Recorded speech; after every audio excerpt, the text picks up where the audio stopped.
წამლებმა კი. ყველაზე მეტად წამლებმა. მარტო სილასაც წამლები მინდა რა ჩემი უვალესა. ასე პასუხობენ კითხვას მოქალაქეები, თუ რა გაუძვირდათ ყველაზე მეტად. მედიკამენტებზე ფასების ზრდა დამატებით ტვირთად პენსიონერებს და ქრონიკული დაავადების მქონე ადამიანებს დააწვათ, რადგან მათი თქმით ბევრი პრეპარატის ფასი თვეების განმავლობაში რამდენჯერმე გაიზარდა. უჭირთ ისეთი პირველადი მოხმარების საკვები პროდუქტების ყიდვაც, როგორიცაა ცხიმი, შაქარი, პური და რძის პროდუქტები. მომხმარებლები ამბობენ, რომ იგივე თანხით დღეს გაცილებით ნაკლებს ყიდულობენ, ვიდრე ადრე. ჩემი და საკმაოდ პრობლემა აქვს წამლების შეძენასთან დაკავშირებით.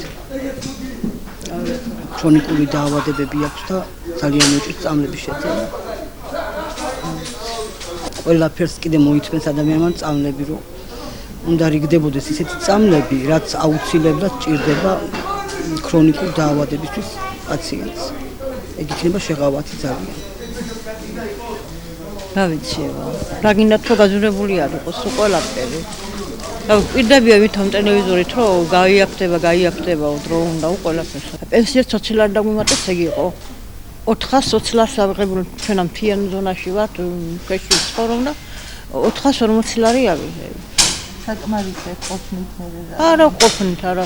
მარტო სილასაც წამლები მინდა რა ჩემი უვალესა. აი ახლა ეს პროდუქტი მაქვს 100-ლაზე მეტისა ის რაღაცეები, რა არაფერიც აღარ აქვს.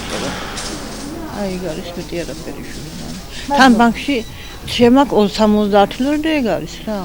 ეს სესხი საბავშვო. სესხი, კი, 70 ლარი სესხი და ეხლა ვიღე ხელზე 353 ლარი, 353.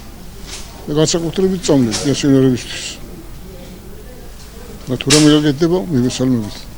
ერთი გვერდში 20 კაპიკია, 20 კაპიკია რა 10 წელი იდება 6 ლარი, აბა აი რა ხდება ხალხი. მთვის ყველაფერმა როცა არაფერი არ გამაჩნია ქალბატონო. ხას ვერაფერს ვერ გეტყვი. აი როგორ გითხრათ რა ვერ იყიდიან რა ვერ შეწდებიან რომ ყველაფერი იყიდა როგორც თვითონ სურს და ეს ძალიან გაუჭირდებათ ხალხ მოსახლეობას და რავი ძალიან კარგი იქნება და ფასები დაიკლებს და ყველა შეწდება, ყველა თითოეული ადამიანი შეწდება ყველაფრის ყიდვას რა. პროდუქტზე და წამლებზე რა თქმა უნდა. დანარჩენი რა. თავარი ეგ არის. მნიშვნელოვნად არის მომატებული. როგორ არ არის? ჩვენთვის არის იქ ძნობა პენსიონერებისთვის. ექსპერტების შეფასებით ფასების ზრდა განსაკუთრებით აზარალებს დაბალშემოსავლიან ოჯახებს, რომელთა ბიუჯეტის დიდი ნაწილი სწორედ მედიკამენტებსა და აუცილებელ პროდუქტებზე იხარჯება, რასაც ემატება საბანკო ვალდებულებები.